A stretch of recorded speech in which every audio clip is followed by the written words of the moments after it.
Flotsam, Jetsam, Lagan and Derelict are the four categories of shipwreck debris.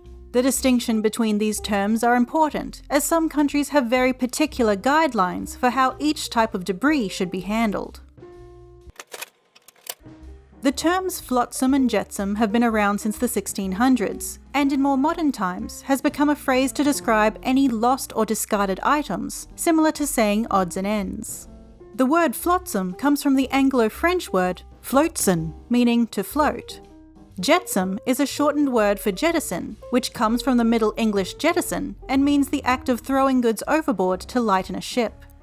Lagan is a Middle French word, which is thought to stem from the medieval Latin word laganum, meaning debris washed up from the sea, or the Norse word logan, which meant a net laid in the sea.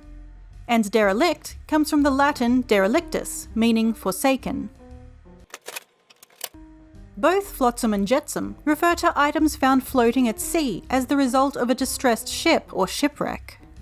Flotsam is debris that is unintentionally left behind after a shipwreck. For example, the door that Rose is floating on after the Titanic sinks is flotsam.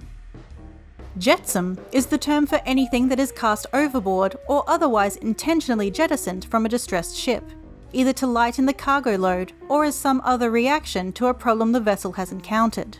Both flotsam and jetsam can also be washed onto shore. Maritime law distinguishes flotsam from jetsam by the presence of intent to remove the material from the ship. If it ended up in the water on purpose, it's jetsam.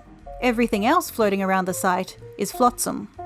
According to the National Oceanic and Atmospheric Administration, flotsam may be claimed by the original owner, whereas jetsam may be claimed as property of whoever discovers it. Anything that sinks to the bottom of the ocean falls under the category of Lagan or derelict. As with flotsam and jetsam, the difference between the terms depends on how the material got there. If left behind intentionally, with a floating marker attached so that it may be recovered at a later point, it is called Lagan. Lagan can also be large objects trapped within the sinking vessel, which will be recovered later. Derelict refers to goods that have sunken to the ocean floor and have been abandoned. In maritime law, derelict is considered property abandoned on navigable waters, which has no hope of being recovered, and no expectation of it being returned to its owner.